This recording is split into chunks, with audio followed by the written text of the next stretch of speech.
Menurut gua, pasar handphone entry level itu lagi gila banget. Salah satunya ini nih, Infinix Hot 30 Play.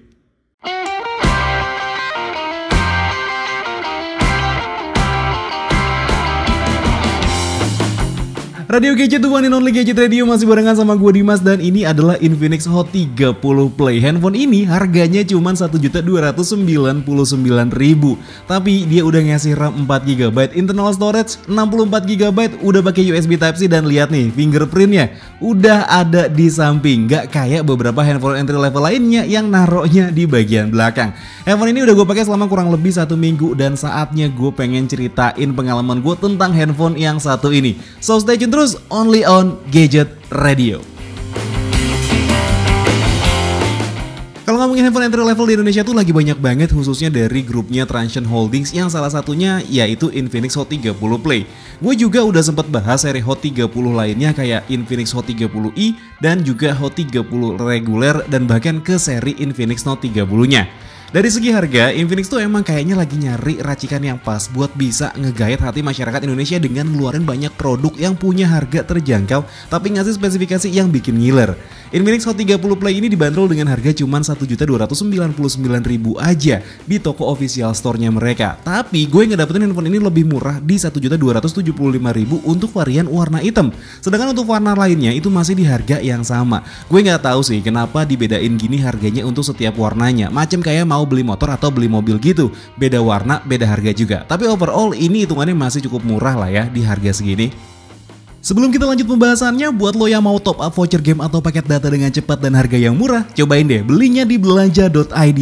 Caranya gampang banget, lo tinggal buka browser, terus ketik top up belanja.id di kolom pencarian. Kalau udah masuk, tinggal geser ke menu top up voucher atau paket data, terus tinggal pilih game apa yang mau lo top up. Masukin ID game yang lo punya dan tinggal pilih nominal voucher sesuai dengan kebutuhan lo. Abis itu geser ke bagian paling bawah untuk melanjutkan pembayaran. Di sini lo bisa melakukan pembayaran mulai dari QRIS sampai melalui Alfamart terdekat. Gimana? Gampang dan murah kan? Yang bikin gue ngerasa handphone ini murah itu salah satunya ada di layarnya. Standar sih emang, masih pakai panel IPS yang punya resolusi HD aja, tapi udah berani ngasih layar depan dengan model punch hole display kayak gini. Dimana brand-brand handphone lain itu masih ngasih model layar water drop yang emang udah berasa ketinggalan zaman. Layarnya juga udah punya refresh rate di 90Hz yang sayangnya berlaku pas scrolling di menu aja. Pas masuk aplikasi macam YouTube atau IG ya langsung turun refresh rate-nya. Gak semulus pas kayak scrolling di menunya tadi. Untuk kecerahan layarnya gue juga bisa bilang ini standar aja ya di 500 nits. Kalau dipakai di dalam ruangan jelas kelihatan banget, tapi pas dipakai di bawah sinar matahari langsung ya berasa banget kurangnya. Jadi buat lo yang niatnya mau pakai handphone ini buat ojol, ya pastiin aja kalau kecerahan layar ini gak jadi masalah buat lo. Plus di sini juga gue ngerasanya warna yang dihasilkan itu kurang pekat, jadi kayak berasa sedikit berkabut gitu. Cuman ya gue pribadi sih gak begitu pengaruh ya sama kondisi layar begini kalau emang mengingat harganya. Sebenarnya kita juga nggak bisa berharap banyak untuk performa di handphone kelas harga segini. Kalau cuma sekedar dipakai buat anak sekolah buat kebutuhan belajar sih udah lebih dari cukup ya. Dipakai buat nonton YouTube atau browsing tugas sekolah udah bisa banget dipakai. Dengan RAM yang cuma 4GB tadi itu juga udah terbilang cukup untuk kebutuhan tersebut. Salah satu kelemahan handphone di entry level itu ada di bagian penyimpanannya. Entah kenapa ya, beberapa kali gue nemuin kasus di handphone entry level yang dipakai beberapa kerabat gue itu memori internalnya itu gampang banget penuh. Sedangkan Infinix Hot 30 Play ini punya kapasitas internal sebesar 64GB doang. Yang gue sih nggak tahu ya lo cukup atau enggak. Kalau gue pribadi gue ngerasanya emang nggak cukup. Tapi tenang aja ya, ini masih bisa ditambah pakai micro SD kok.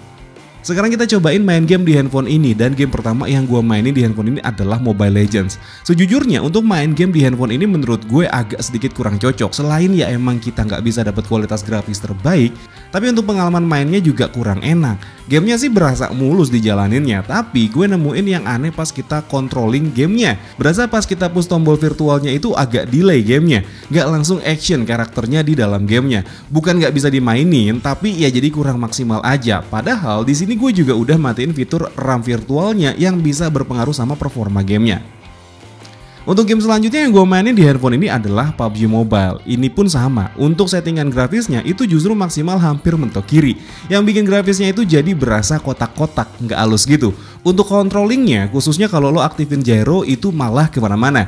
Gue gerakin ke kiri, ke atas, ke kanan, dan ke bawah, handphonenya itu geser cuman sedikit aja. Emang sih ini gak ada hardware gyronya, dan ini juga wajar juga di handphone dengan harga segini. Mau digimanain juga ya kita nggak bisa maksain juga. Mungkin karena emang juga prosesornya yang cuman pakai MediaTek Helio G37 aja.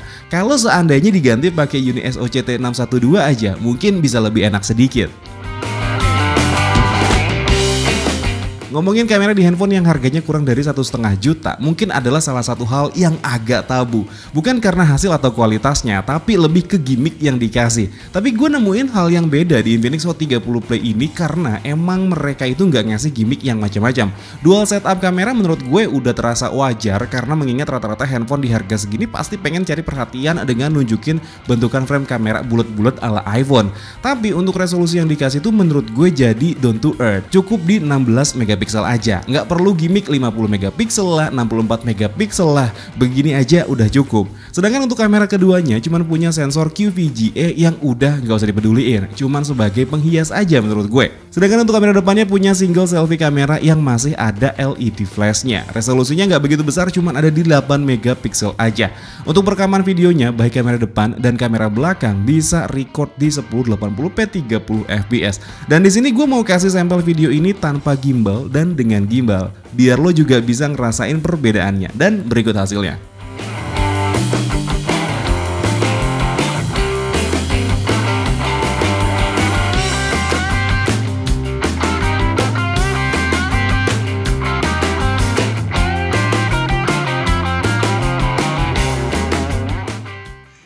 Oke teman-teman, ini adalah sampel video dari Infinix Hot 30 Play.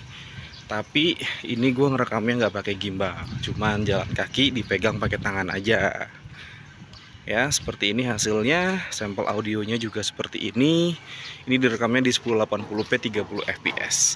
Dia bisa rekam di 1080 30 fps sama 720 30 fps. HDR-nya kalau dari sini sih ini layarnya kurang kelihatan banget kalau misalkan di kondisi cahaya yang terang banget kayak gini. Ini kebetulan gue sambil jalan jam 2 siang ya, panas banget asli deh. Indonesia sama Indomaret ada mana Indomaret beneran. Oke teman-teman, ini adalah sampel video dari Infinix Hot 30 Play. Ini direkam di resolusi 1080p 30 fps sama, tapi ini gue pakai gimbal ya. Nah kan kalau misalkan pakai gimbal kayak gini, itu hasilnya jauh-jauh lebih baik kan dibanding kalau lo cuma pegang pakai tangan aja gitu. Sebenarnya agak gimana ya, kemarin tuh ada yang komen ya, nggak semua orang punya gimbal. Iya gue tahu nggak semua orang punya gimbal, tapi kalau misalkan emang lo mau mulai buat apa ya, buat bikin channel, ngevlog kayak gitu, ya gue sih menyarankan pakai gimbal kayak gini. Ya walaupun kalau misalkan emang lo bisa beli handphone yang harganya belasan juta, puluhan juta, yang emang kalau dipegang pakai tangan doang stabil, ya nggak apa-apa juga. Tapi kalau misalkan emang lo punya handphonenya budgetnya yang harganya cuma sejutaan, terus pengen mulai ngevlog, usahain lah beli gimbal. Murah, gimbal itu 500 ribuan juga udah dapet. Ya seperti ini hasilnya. Oke, kita lanjut lagi. Oke teman-teman, ini adalah sampel kamera depan dari Infinix Hot 30 Play. Ini direkam di resolusi mentoknya ada di 1080p 30 fps. Ini gue jalan kaki tapi gue pakai gimbal karena ya tadi lu udah lihat sendiri ya hasilnya kalau misalkan nggak pakai gimbal itu gimana. Jadi gue lebih prefer sih pakai gimbal. Ya walaupun kata orang ini jadi nggak kelihatan sampel yang benernya gimana. Ya kayak tadi gitu yang pertama. Ya ini jarak handphone sama gue itu kurang lebih ada di sekitaran 50 sampai 60 cm ya, karena pakai gimbal jadi agak lebih panjang gitu. Panas banget sumpah, gila. Jam 2 siang loh ini. 13.50. Oke, kita lanjut lagi. Nah, ini dia yang sedikit agak beda antara beberapa handphone entry level lain dibanding dengan Infinix Hot 30 Play ini. Mungkin Infinix tuh sadar ya, rata-rata handphone entry level itu kebanyakan dipakai buat nyari duit kayak buat ojol atau anak sekolah yang emang lebih sering habisin waktu di sekolah ketimbang di rumah. Makanya dikasih baterai dengan kapasitas 6000 mAh. Ini tuh gede banget. Coba deh lo lihat di merek lain yang rata-rata cuma ngasih di 5000 mAh aja. Dan gue cukup kebantu dengan baterai yang cukup gede ini karena gue lebih sering pakai handphone ini buat maps ketimbang buat yang lain. Dan ngomongin soal map, handphone ini GPS-nya cukup akurat ya. Tapi emang beberapa kali pas lagi jalan itu geser-geser titiknya. Tapi gue yakin itu cuma masalah sinyal dari provider aja. Karena akhir-akhir ini Indosat agak kurang bersahabat di sekitaran rumah gue. Dan charger yang dikasih dengan kemampuan 18 watt juga udah terbilang cukup. Bukan karena waktu pengecasannya tapi lebih ke bersyukur aja gitu. Di harga segini masih dapet charger. Udah USB Type-C pula, jadi berasa kekinian. Terakhir gue mau bahas untuk desainnya. Lagi-lagi untuk handphone harga segini biasanya kan desainnya itu polosan aja. Tapi Infinix Hot 30 Play ini beda. Di bagian backdoornya itu dibuat garis-garis diagonal yang lumayan bagus. Meskipun mungkin gak semua orang suka. Handphonenya itu berusaha tampil mewah dengan finishing matte dan dengan model kamera depan yang punch hole juga bikin tampilannya gak ketinggalan zaman. Dengan harga yang cuma Rp1.299.000 lo udah bisa ngedapetin handphone dengan kemampuan daya tahan baterai yang bagus. Menurut gue udah bisa jadi faktor penentu buat lo untuk beli handphone ini. Sedangkan untuk fitur lain kayak layar 90Hz gue anggap itu sebagai bonus aja. Buat yang nanya handphone ini cocok buat ojol atau enggak, jawaban gue iya cocok selama lo ngerasa nggak masalah sama layarnya yang kurang terang. Atau kalau emang lo pengen jadiin handphone ini untuk sarana menuntut ilmu, juga handphone ini udah lebih dari cukup ya. Untuk main game bisa dipakai tapi emang experience-nya berasa kurang enak aja. Di sini gue cuman menceritakan pendapat gue tentang handphone ini dan semua keputusan buat beli atau enggak ya balik lagi ke diri lo masing-masing.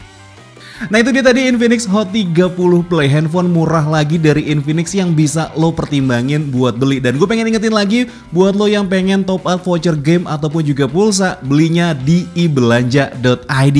Dan buat lo yang tertarik juga sama handphone yang satu ini, link pembeliannya juga udah gue taruh di deskripsi box di bawah. Dan mungkin segini aja cerita gue tentang Infinix Hot 30 Play. Kalau misalkan emang lo suka sama videonya, boleh di like dan di subscribe channel gue.